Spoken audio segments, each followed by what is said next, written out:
The number of C2 axis in CCl4।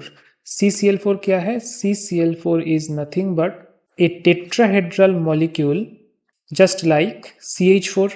और tetrahedral molecule को हम ड्रॉ कैसे करते हैं? इसका आइडियल तरीका है ड्रॉ करने का कि पहले आप एक 3 डायमेंशनल स्क्वायर बॉक्स को ड्रॉ कर लीजिए।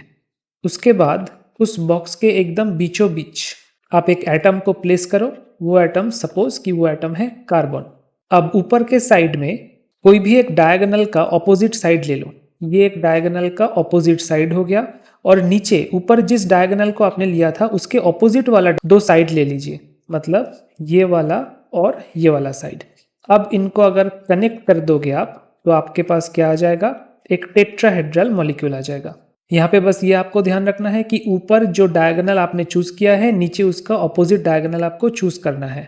तो अब आप देखो कि एकदम ऊपर बीचों बीच यहाँ से एक परपेंडिकुलर एक्सिस अगर आप ड्रॉ करोगे, उसको हम मानते हैं Z एक्सिस।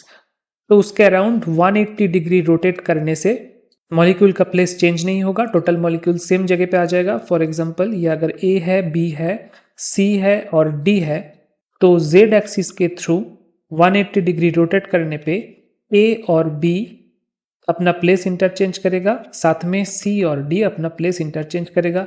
ये हो गया आपका एक C2 एक्सिस। वैसे ही यहाँ के बीचों बीच, मतलब X एक्सिस के थ्रू, X एक्सिस के पैरेलल अगर एक C2 को आप ड्रॉ करोगे तो कौन सा 2 एटम इंटरचेंज करेगा?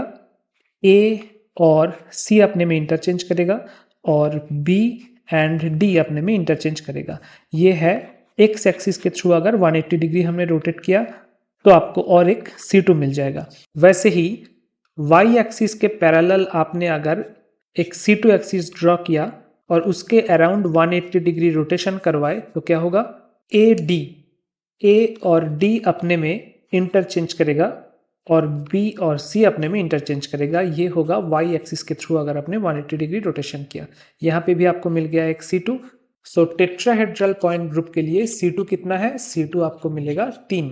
अब नॉर्मली मैं बोलूँगा कि एग्जाम में आपका टाइम खराब ना हो, इसीलिए कुछ पॉइंट ग्रुप का, जैसे कि टेट्राहेड्रल एंड ऑक्टाहेड्रल, कुछ पॉइंट ग्रुप का कितना C4 एक्सिस है, कितना C3 एक्सिस है, कितना C2 एक्सिस है, ये आप ऑलरेडी याद करके जाइए। जैसे कि टेट्राहेड्रल में कोई भी C4 एक्सिस नहीं है। C3 एक्सिस आपको कितना मिलेगा? 4 C3 एक्सिस मिलेगा। आप CCl4 मॉलिक्यूल को ही देख लो, इसको हम ऐसे ड्रॉ कर सकते हैं।